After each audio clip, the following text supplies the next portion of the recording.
Sir, तीसरा प्रश्न है। बीज मंत्र क्या होते हैं और जैन दर्शन में इनका क्या महत्व या स्वरूप स्वरूप है? क्या क्या फिर से बोलिए। बीज मंत्र क्या होते हैं, जैन दर्शन में इनका क्या स्वरूप है, क्या महत्व है? मैं नहीं समझ पाया। अब बीज मंत्र होते हैं ना बीज पंडित जी। मंत्र। बीज मंत्र, ओके ओके। वो शब्द मुझे पकड़ में गया। आ, देखिए, ये थोड़े से ऐसे प्रश्न हैं जिनके अनेक जवाब हो सकते हैं, और मैंने जो समझने की कोशिश की है मैं उससे जवाब देता हूँ। लगभग लगभग हर भाषा में बीज मंत्र होते हैं, हर भाषा में। और मैं बीज मंत्रों को शॉर्ट फॉर्म समझता हूँ। संक्षिप्त में कुछ बात कहनी हो तो हम बीज मंत्रों का उपयोग करते हैं। अंग्रेजी भाषा में तो बीज मंत्रों की बहुत बहुलता है। वे हर एक जगह बीज मंत्रों का बहुत उपयोग करते हैं। अब आप समझने की कोशिश करना, मैं जिस रास्ते से ले जा रहा हूं तो शायद इजी हो जाए आपके लिए।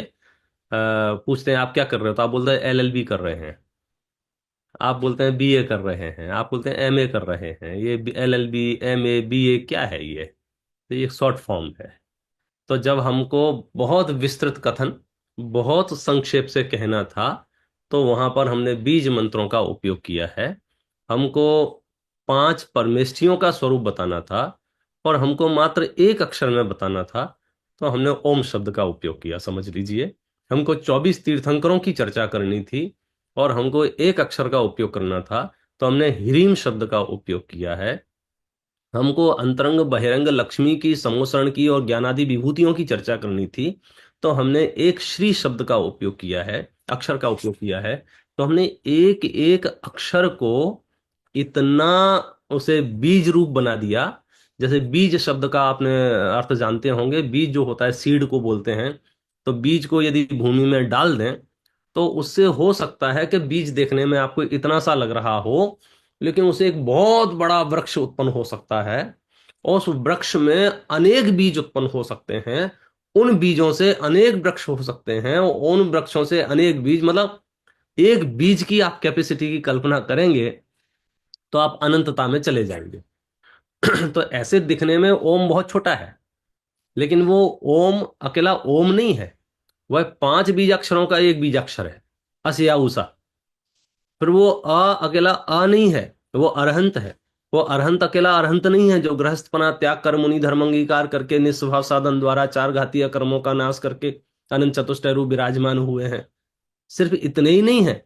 फिर आप जब ओम का पूरी व्याख्या पढ़ेंगे तो पंच परमेष्टि के सर्व स्वरूप को जानने के लिए आपको 25-30 ग्रंथ लगेंगे। तब जाके अपना थोड़ा सा ओम का परिचय मिल पाएगा। तो लगभग लगभग जैन शास्त्रों में बीजाक्षरों का बहुत उपयोग किया गया। अब ये अलग बात है, समय के साथ जब शब्दों को बार बार उपयोग न किया जाए, पीढ़ी दर पीढ़ी न बताया जाए, तो कई बीजाक्षरों के अर्थ हम समझने में असमर्थ हो जाते हैं। वे बीजाक्षर तो उपलब्ध हैं, लिखे हुए हैं, लेकिन हमें पता नहीं चलता इसका मतलब क्या है, इसका अर्थ क्या है। तो कुछ बीजाक्षरों का तो अर्थ हमको ख्याल में है, और कुछ बीजाक्षरों को हम आगम प्रमाण से स्वीकार करते हैं। और इन बीजाक्षरों को अपने यहाँ यंत्र के ऊपर लिखा जाता था, जो तांबे के पीतल के जो होते थे मंदिर में रखे जाते हैं। और मैं ये समझता हूँ कि अपने यहाँ देव, शास्त्र, गुरु, ये 3 सर्वोत्कृष्ट स्थान पर हैं। इन 3 से ही मोक्ष मार्ग है। तो जिन मंदिर की वेदियों पर देव तो विराजमान रहते ही हैं, और गुरु भगवंत तो चलते फिरते सिद्ध कहे गए हैं, तो वो उपलब्ध होते हैं। शास्त्र के प्रतीक रूप ये यंत्रों की स्थापना मंदिरों में जगह जगह की गई, ताकि हम देव, शास्त्र, गुरु तीनों से जुड़े रहें। मतलब यंत्र जो है वो वास्तव में शास्त्र का ही एक रूप है, क्योंकि उस यंत्र को आप ध्यान से देखोगे तो उसमें बीजाक्षर लिखे हुए हैं। और बीजाक्षर जो है, अगर उनका पिटारा खोला जाएगा तो उससे शास्त्र निर्मित हो जाएंगे। तो बीजाक्षरों का अर्थ उपयोग जो है वो संक्षिप्तीकरण के अर्थ में ग्रहण करता हूं। और ये तीनों ही शब्द जो हैं, तंत्र, मंत्र और यंत्र, हालांकि दुनिया में तो इनके विचित्र विचित्र अर्थ निकाल लिए गए हैं। कहीं डर जोड़ दिया गया है, भय जोड़ दिया गया है, कहीं मैजिक जोड़ दिया गया है, जादू टोना जोड़ दिया गया है। ऐसा लगता है मंत्र कर देंगे। तो सच बात यह है इन पर कभी समय मिलेगा तो बहुत गहराई से इन्हें समझना चाहिए और जीवन को बहुत निर्भय रखना चाहिए। दुनिया में कोई ऐसे शब्दों की संरचना नहीं है, ऐसे कोई शब्द ही नहीं है कि आप पढ़ें और मेरे पेट में दर्द होने लग जाए। लेकिन हमने सुना है यार, मंत्र से ऐसा हो जाता है, मंत्र से वैसा हो जाता है। तो हमको इसको और अच्छे से समझना होगा कि क्या हो जाता है। मैं एक शब्द बोलूं आप और आपका दिमाग खराब हो सकता है। संभव है कि नहीं है? कैसे संभव है? कि डिपेंड है कि आप उस शब्द को किस रूप में ग्रहण करेंगे। हो सकता है आप लाइफ टाइम मेरे प्रोसेस सुनना बंद कर दो, एक आध शब्द ऐसा निकल जाए, अरे साहब। तो वो शब्द इतने प्रभावशाली होते हैं। सच बात है, शब्द प्रभावशाली नहीं होते हैं। आपकी मानसिक स्थिति कमजोर या अच्छी होती है तो वे शब्द प्रभावशाली लगने लग जाते हैं। किसी के शब्द मात्र कहने से हृदय आघात पहुंचता है, अटैक आ जाता है, बीपी बढ़ जाता है, दूसरी समस्याएं हो जाती हैं। किससे? शब्द मात्र सुनने से। तो शब्दों की ताकत थी नहीं, वो शब्दों की ताकत नहीं थी, आपकी ह्यूमिनिटी और आपकी विचारधारा की कमजोरी थी कि आपने शब्दों को उस रूप से ग्रहण किया है। तो मंत्र होते हैं कि नहीं होते हैं? तो मंत्र होते हैं, और मैं समझता हूं मंत्र दो तरह के प्रचलित हैं जगत में। एक इष्ट देव स्मरण रूप और एक पर हस्तक्षेप रूप। जब हम पढ़ते थे स्कूल कॉलेज में तो बसों पे चिपके रहते थे वो पर्चे, 15 रुपए में पुस्तक प्राप्त कीजिए, वशीकरण मंत्र मिलते थे वहां। एक बार खर्च कर दिए मैंने कि देखें तो भाई क्या है। तो पढ़ा उसमें वो चील के नाखून और खरगोश के बाल और इतनी चीजें इकट्ठी करो, फिर उसको ऐसा करो, मतलब। तो एक ये जो प्रोपोगंडा है, ये जो एकदम सफेद झूठ है जो दुनिया में चल रहा है, ये पर हस्तक्षेपक मंत्र कहे जाते हैं कि जो दूसरों में इंटरफेयर करना चाहते हैं, चाहे अच्छा या चाहे बुरा, जो दोनों कोई फर्क नहीं पड़ता है। मैं बहुत स्पष्ट रूप से कहता हूं, मेरा जितना अभ्यास है, मैंने जैन शास्त्रों के बहुत ग्रंथ पढ़ने की कोशिश की। मुझे जितने भी मंत्र मिले, जैन शास्त्रों में जितने मंत्र मिले, वे मंत्र इष्टदेव स्मरण रूप मंत्र मिले, पर हस्तक्षेपक मंत्र नहीं मिले।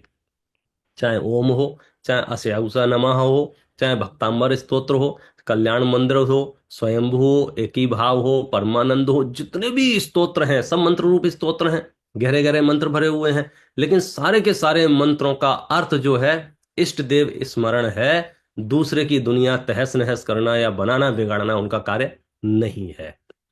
क्यों? क्योंकि उसके लिए हमारे यहाँ कर्म सिद्धांत बैठा हुआ है। आप कितने ही मंत्र पढ़ो, मेरा भला बुरा स्वकीय कर्मोदयान से होगा। इसलिए मंत्रों के संबंध में सही समझ यही है कि मंत्र बहुत उपयोगी चीजें, हमें खूब पढ़ना चाहिए। सारे जैन शास्त्र मंत्रों से भरे हुए हैं। मंत्र माने मोक्ष में जाने का शॉर्टकट। विस्तृत से याद नहीं रह सकता है तो मंत्र रूप में कोई चीज उपलब्ध होती है तो याद रहे। पूरा तत्वासूत्र मंत्र रूप है।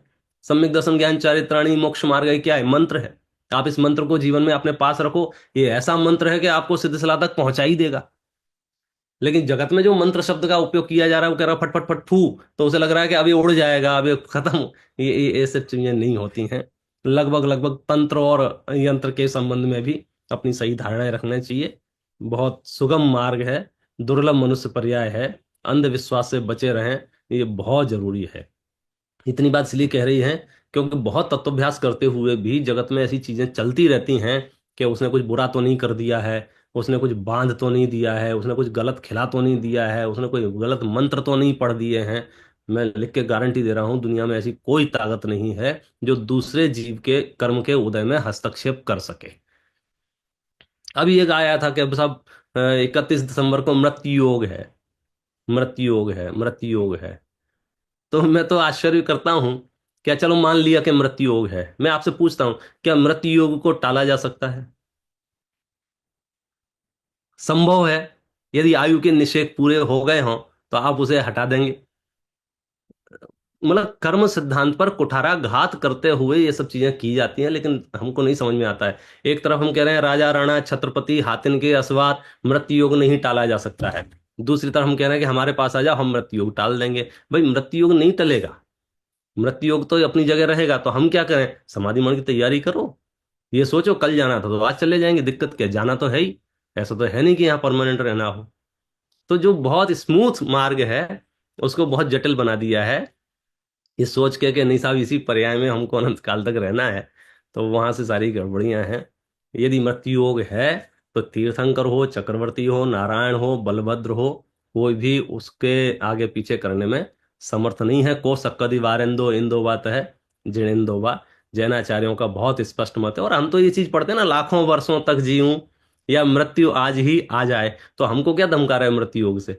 मतलब ये डराने धमकाने वाली चीज नहीं है, सावधान करने वाली चीज है कि कदाचित मृत्यु योग भी है तो समता है, सामायिक है, उपासना है, हमारे बहुत सुगम मार्ग कहे हैं जिनसे हम अपने आप को निर्भय रख सकते हैं।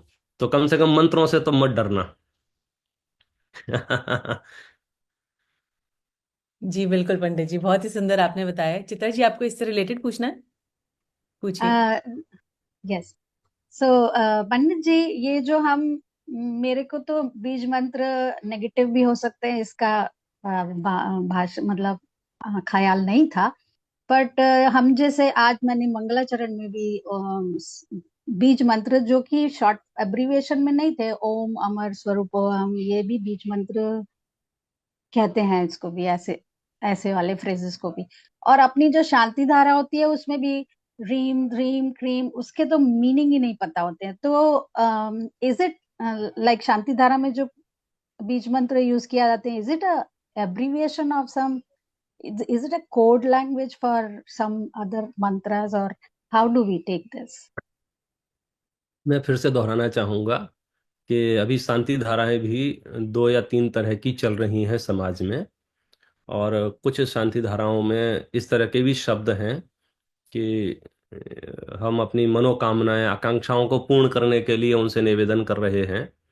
और कहीं कहीं ऐसे भी प्रयोग किए जा रहे हैं कि मेरे चाचा का लड़का भाई हॉस्पिटल में भर्ती है, प्लीज आप उनका नाम लीजिए ताकि उनको वो ठीक हो जाए। तो इस तरह की भी चीजें चल रही हैं। सच्चाई ये है कि ऐसा संभव नहीं है कि परिणाम विशुद्धि मेरे अंदर हो और उसका फल किसी दूसरे को मिले। यदि मैं जिनेंद्र परमात्मा का अभिषेक, पूजन, प्रक्षाल जो भी कर रहा हूं और उससे जो मेरे अंदर विशुद्धि हो रही है, तो उसकी विशुद्धि का फल मुझे मिलेगा। हॉस्पिटल में मेरा भाई भर्ती है, अगर उसे ठीक होना है तो उसे खुद के परिणाम ठीक करने होंगे। लेकिन कई बार ऐसी चीजें आती हैं, हमारे गुरुजी की तबीयत बहुत खराब है, अपना मोकार मंत्र का पाठ कीजिए। तो अभी सामने समस्या ये है कि हम करें या ना करें, और क्या करने से हमारे गुरुजी ठीक हो जाएंगे कि नहीं हो जाएंगे। अगर सच में ऐसा करने से गुरुजी ठीक होते तो आज तक किसी भी गुरुजी का वियोग होता ही नहीं, सारे गुरुजी यहीं रहते, क्योंकि हजारों करोड़ों शिष्य होते हैं उनका पाठ करने वाले। फिर करना चाहिए कि नहीं करना चाहिए? तो मैं कहूंगा करना चाहिए, जरूर करना चाहिए। क्यों करना चाहिए? क्योंकि बात यह है कि गुरुजी के समाचार सुनकर जो मेरी उनसे आत्मीयता थी, मेरा हृदय, मेरा मन बेचैन हो रहा था, तो मैं उसको कैसे शांत करूं? तो जगत बहुत स्थूल कथन से चलता है। उन्हें कुछ ना कुछ ऐसी बात कही जाती है कि आप अपने लिए कुछ नहीं करोगे, दूसरों के लिए कुछ कर सकते हो। तो उनसे कह दिया कि तुम नमोकार मंत्र पढ़ो, इससे गुरुजी ठीक हो जाएंगे। सच्चाई ये थी कि तुम नमोकार मंत्र पढ़ोगे तो तुम ठीक हो जाओगे। तुम जो परेशान हो रहे हो, आकुलता कर रहे हो, तुम्हारी आकुलता करने से तो गुरुजी को कुछ हानि लाभ होने वाला है नहीं, तो आप आकुलता क्यों कर रहे हो? तो नमोकार मंत्र पढ़ो। तो नमोकार मंत्र पढ़ करके हम अपने परिणामों को शांत कर सकते हैं। लेकिन ये मिथ्या तो नहीं पालना कि मेरे नमोकार मंत्र पढ़ने से कोई दूसरा ठीक हो जाएगा या उसके कर्म टल जाएंगे, नहीं। ऐसा संबंध कहीं भी नहीं है। लगभग लगभग शांति धारा में भी यही है। यदि आपको ऐसा लग रहा है मेरी शांति धारा पढ़ने से किसी के रोग मिट जाएंगे या किसी की दुकान चलने लग जाएगी, ऐसा संभव नहीं है। एक एक जीव का अपना अपना कर्म का उदय है। अरे जिनके यहाँ शांति धारा नहीं है वे भी करोड़पति अरबपति हैं, और जिनके यहाँ शांति धारा है वे भी बेचारे, मतलब इसलिए जैन दर्शन को विकृत होने से बचाइएगा। जिनेंद्र भगवान का अभिषेक, पूजन, प्रक्षाल जितना कर सकते हो खूब कीजिएगा। लेकिन हमारे यहाँ एक सूत्र है, वंदे तदगुण लब्धये। मैं जो कुछ भी जिनेंद्र परमात्मा की आराधना करता हूँ उनके जैसा हो जाने के लिए करता हूँ। हम भजनों के नीचे डिस्क्लेमर देते हैं, जांचू नहीं सुरवास पुनि नरराज परजन साथ जी।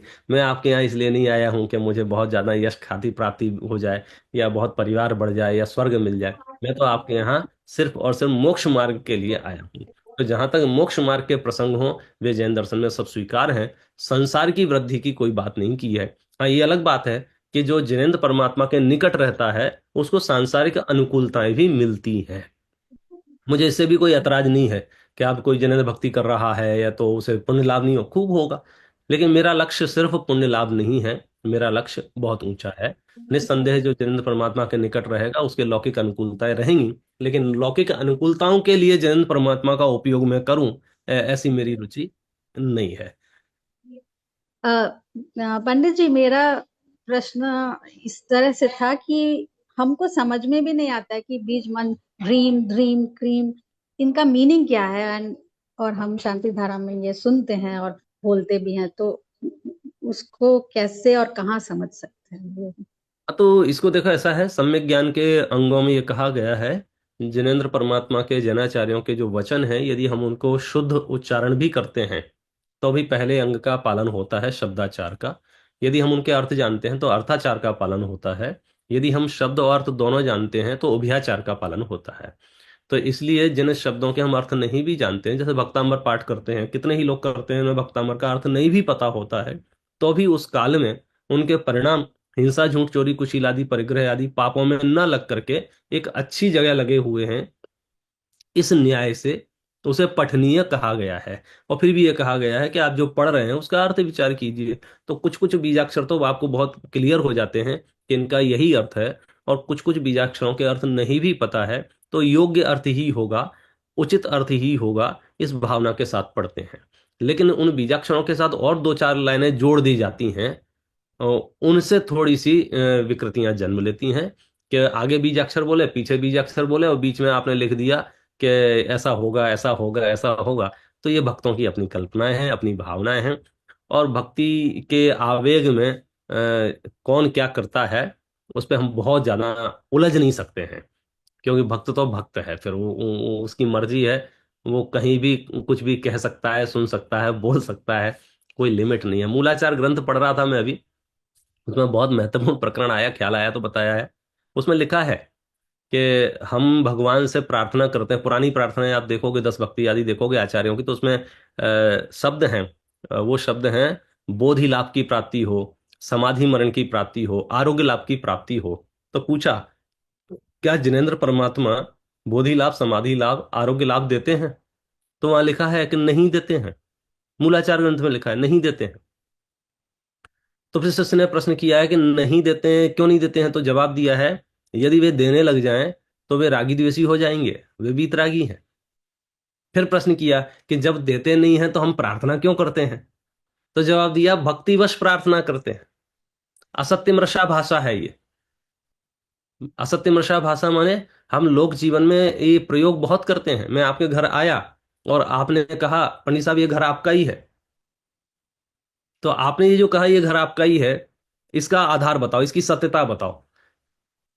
तो इसकी सत्यता कुछ नहीं है, भक्तिवश कहा है, बहुमान व्यक्त करने के लिए कहा है। तो ऐसे ही हम भगवान से जो मांगते हैं, वास्तव में वो हमें मिलता है नहीं मिलता है, वो हमारी भावनाओं पर निर्भर करता है, उनके लेने देने पर नहीं करता है। तो मांगना चाहिए कि नहीं मांगना चाहिए, कि बोधि लाभ, समाधि लाभ, योग्य भावनाओं को भाने में कोई आपत्ति नहीं है, लेकिन उनके बहाने से दूसरी दूसरी चीजें मत मांगने लग जाना, क्योंकि उसका तो दूर दूर तक कोई लेना देना नहीं है। वहां आरोग्य लाभ का अर्थ भी बता दिया, रोग अर्थात जन्म मरण का अभाव। यदि जन्म मरण के अभाव की भावना आप भा रहे हैं तो ये योग्य भावना है, भक्ति करना चाहिए, भक्ति करने में दिक्कत नहीं है। लेकिन भक्ति में आप डिमांड लिस्ट कैसी है, उस पर निर्भर करता है कि अभी आप संसार में और रहना चाहते हो और मोक्ष जाने की इच्छा नहीं है आपकी।